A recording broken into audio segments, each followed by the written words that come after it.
Welcome back to the news tonight. Well, I just can't wait to watch Manmadan Ambu. I'm sure you too can't wait. But guess what? I actually caught up with Kamal Haasan earlier today for an extremely candid interview. Take a look.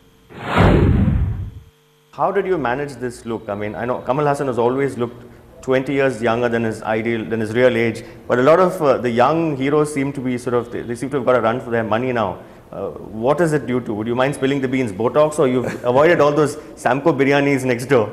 I do a little bit of Samco biryani. You still do? But no Botox at all. Okay. And it loses the mobility in the face. So there's a lot of working out, yeah, and a lot of workouts, and Gautami takes care of my diet. So she's unkind and kind at the same time. Also, recently there was a book released on Rajnikant's punch dialogues called Punch Tantra. Many believe that if you were to do a book on Kamal Haasan, probably it could be on deleted scenes. Oh, that will be very interesting. Some of them. In fact, I've got this your screenplay of Hey Ram, and where you've included many of those censored deleted portions. Scenes were done by censors, but some of it I fought and got back.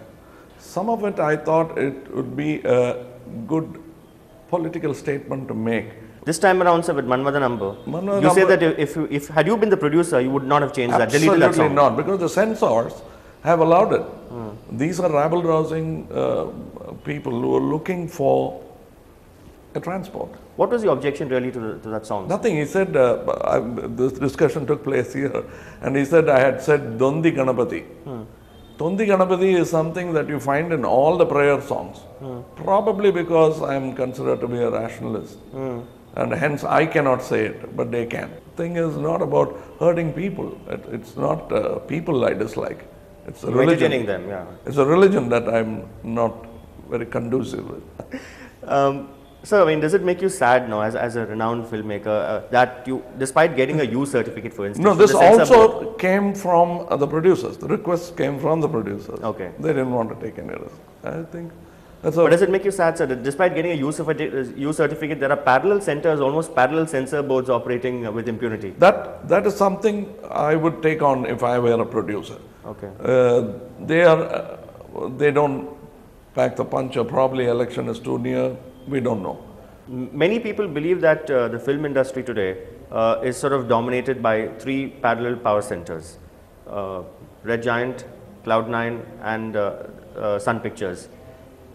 What's your take on this, sir? It's always been the survival of the fittest. At one time it was dominated by A.V. Mev Chettiar, Nagireddyar Saab, and Vasan.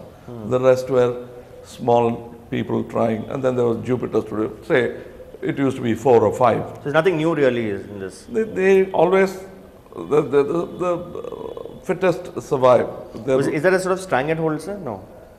Well, I don't know when the political scenario keeps changing. There can't ever be a stranglehold in a democratic country. But you're reasonably comfortable with this? I am comfortable. I have no complaints. Okay. I've worked with them.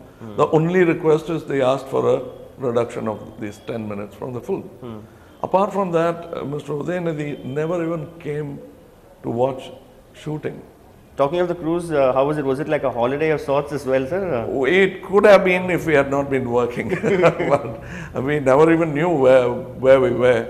The ship was moving, and we hit bed, tired, got up, quickly went to work, and then we looked around and found we were somewhere in Malta and sometimes in Italy.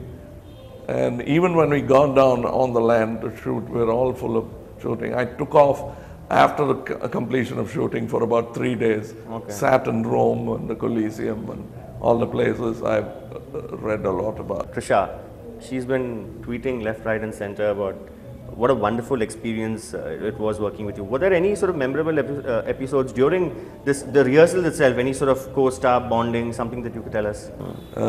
Yes, Trisha is very pretty, and above all, very intense about her work. Whatever she wants to enjoy in life, when it comes to work, she's focused. She's focused, she's there. Alright, that's all the time we have for On the News tonight, but stay tuned to NDTV Hindu because Kamal Hassan told me a lot more, much more than you actually saw in that short abridged version of the interview. Coming up next is that entire half-hour interview. Stay tuned.